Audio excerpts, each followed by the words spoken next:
Salut les amis, bonjour, bienvenue en Terre Normande et merci de nous suivre toujours sur notre chaîne Évasion et Découverte des 14. Si tu n'es pas abonné, n'hésite pas à t'abonner et active la petite cloche si tu veux voir nos nouvelles vidéos. Aujourd'hui, nous allons vous présenter un van tour d'un Opel Vivaro qui appartient à Laurent et à Marianne. Salut Laurent. Bonjour. Merci d'avoir fait toute la route pour venir nous faire le van tour. Très loin. Très loin parce que Laurent habite à 800 mètres de la maison. Voilà, presque voisin. Ouais, et on lui a donné à Laurent, si vous voulez, un petit peu le virus du van. Et Laurent s'est engagé à aménager son van très rapidement cet été pour pouvoir partir. Voilà, n'est-ce pas Laurent? ça, ouais. Un van, on y pensait depuis pas mal de temps. Et puis, bon, ça nous paraissait un petit peu inaccessible. Et puis en regardant vos vidéos à Sébastien et Nathalie, on a vu que ça pouvait se faire. On pouvait faire quelque chose de simple dans un budget raisonnable. Donc on s'est lancé, j'ai cherché une base, donc je cherchais plutôt Renault Trafic, Opel Vivaro, Nissan Primastar, en DCI 115 parce qu'il y a une bonne réputation de fiabilité. Et puis fin mai, début juin, on a trouvé cet Opel Vivaro L2H1 avec 100 000 km, boîte 6 vitesses, qui correspondait à peu près à ce qu'on voulait. Ouais. Très bien. Eh ben, on va visiter tout ça. Ouais. Donc nous sommes en version, si je me rappelle bien, en L2. L2, ouais. L2 H1. Hein. Donc le L2 fait 5,40 m de long. À peu près ça, ouais. Je ne l'ai pas en mémoire du tout. Alors il faut bien l'avoir en tête que Laurent et Marianne ont aménagé leur Vivaro pour partir rapidement cet été. Comme vous a expliqué Laurent, il a eu au mois de juillet. En 10 jours, le véhicule était fait. Donc c'est un aménagement qui va être repensé après. Ils l'ont vraiment fait de façon à pouvoir partir rapidement en vacances. Ce qui est intéressant dans cet aménagement qui est sommaire pour le moment, c'est que Laurent a quand même mis un frigo, une réserve d'eau, une production d'eau chaude, et vous allez voir, en énergie, c'est pas embêté, il a mis une batterie amovible. Tout de suite, on rentre dans le vif du sujet. À l'intérieur du véhicule, Laurent a créé une petite colonne, de façon à faire un placard aussi de rangement ici, au-dessus du frigo. Il a quand même mis un frigo de 50 litres, et puis là, on a un compartiment, vous verrez tout à l'heure, pour ranger la batterie amovible. Nous pouvons voir aussi un lit permanent. Ils ont voulu faire un lit permanent. Donc, ils ont récupéré tout simplement un sommier et un matelas de 1,20 m de large sur 1,80 m de long. Au niveau éclairage, Laurent et Marianne ont mis des petites lampes à LED comme ça, une ici, une là-bas, avec des prises USB chacune pour pouvoir aussi recharger les portables. Pour ranger la table et les chaises, ainsi que les boules de pétanque, Laurent a fait un compartiment comme ça, le long du lit.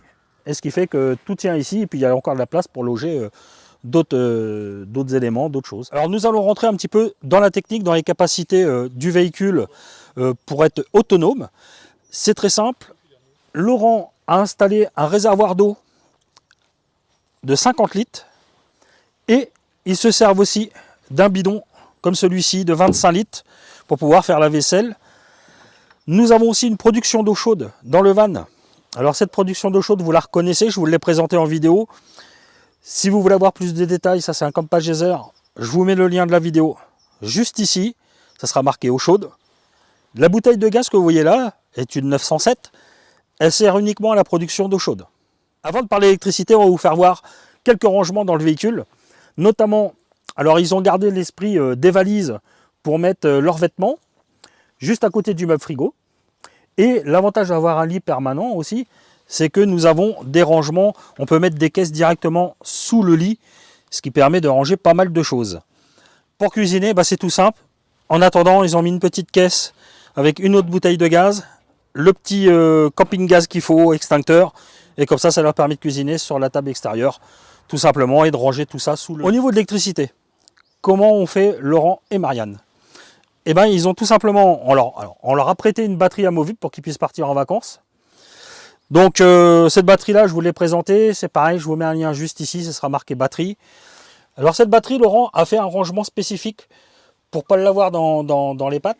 C'est-à-dire qu'il a fait un petit tiroir comme ça, et où il a pu mettre un branchement allume-cigare de façon à le brancher au tableau de bord directement. Ce qui fait que quand il roule, il recharge directement sa batterie. Cette batterie a permis à Laurent de finir son aménagement rapidement, car il a pu partir aussitôt. Hein. Tu poses la batterie dans ton véhicule, tu la branches sur ton allume-cigare et tu recharges quand tu roules. Laurent a tenu 5 jours. il roulait de temps en temps, branché sur l'allume-cigare. Cette batterie, en fin de compte, se rechargeait que sur allume-cigare, car pour le moment, il n'a pas de panneau solaire. Au niveau de l'isolation, Laurent, tu as fait comment? Donc on est parti sur de l'Armaflex AF avec 10 mm en plancher, 25 mm en plafond et 32 mm en paroi. D'accord. Pour réaliser le véhicule, Mm. tu as mis combien de temps pour tout faire? Alors c'est difficile de compter exactement, mais il faut compter à peu près 8 jours, 8 jours tout compris. Isolation, plaquage et mobilier sommaire. Ouais. Voilà. Et pour un budget de combien? Aux L'ensemble, alentours de 1800 € à peu près. tout équipé avec l'eau chaude, les Ouais. réservoirs, le frigo, C'est ça. tout ça. C'est ça. Donc sachant qu'il a été fait au mois de juillet, Tout à fait, ouais. donc c'est vrai que les prix peuvent varier aussi, hein, suivant les aménagements. Et donc tu me disais que, donc là on a compris que ton aménagement était temporaire Complètement. pour que tu puisses partir en vacances. Mm. Et donc du coup dans tes idées, comment que tu vas tout travailler dans ton véhicule? Alors là déjà on va soigner les finitions, parce que comme on peut le voir ça a été fait très rapidement. On va repartir sur un lit pas fixe, hein, donc une banquette qui va se convertir. Rajouter du mobilier dans le couloir à gauche, le long du lit, avec une cuisine et un plan de cuisson que l'on va sortir à l'extérieur. Alors, si je ne me trompe pas, cette cuisine, tu l'as vue sur le van à Thomas, Exactement, un van tour qu'on a réalisé exactement. avec Nathalie, où Thomas a fait un meuble cuisine. Et c'est j'ai trouvé génial. ça très très bien, et C'est la génial. porte latérale Et la porte est latérale compatible. s'y prête. Voilà, Nous, sur le Ford, on ne pouvait pas le faire, et j'aurais bien aimé le faire. ouais, ouais. C'est que la porte latérale, elle se décale complètement, on aurait perdu trop de place. Tandis que toi, tu es dans le bon alignement, et ton meuble pourra complètement Voilà, sortir. donc comme ça va arriver à peu près jusqu'ici, et puis avec un angle de 90 et puis un pied de renfort comme tu l'avais présenté pour le van de Thomas, ouais. Il y a un truc qu'on a oublié de vous présenter aussi. Quoi, un truc? Quelqu'un? Laurent a son assistant aussi. Voilà. Il s'appelle Petit Milo. Un Milo. Il a bien adopté le van, hein. Il ne le quitte plus, il dort très bien. Et tu m'as dit aussi que tu allais mettre panneau solaire. Hein? Tout à fait, ouais. On va donc mettre une batterie externe comme celle que tu as présentée en définitif. Oui. Et puis panneau solaire rigide sur le toit pour augmenter encore l'autonomie. D'accord. Et puis fiabiliser la recharge, parce que bon, recharge sur allume-cigare, c'est pas toujours. Il y a souvent des faux contacts quand même. D'accord. Donc avec des panneaux solaires, je serai tranquille. Ok. Bon bah écoute Laurent, ben, merci d'avoir fait 800 mètres pour venir nous présenter ton véhicule. Parce que je vous rappelle, Laurent est un voisin. Hein. Voilà. Et donc on se fera un petit prochain van tour quand tu auras finalisé ton van, quand tu auras remodifié tout, ouais. À la fin de l'hiver. Les amis, n'hésitez pas à vous abonner, à activer la petite cloche si vous voulez voir le van tour sur le van de Laurent et de Marianne qui sera complètement modifié pour l'hiver prochain. Pour le printemps, on sera prêt, je pense. Ouais. Voilà, pour le printemps, il sera prêt. Et Milo aussi, il sera prêt. Voilà. Sur ce, allez, bougou chété.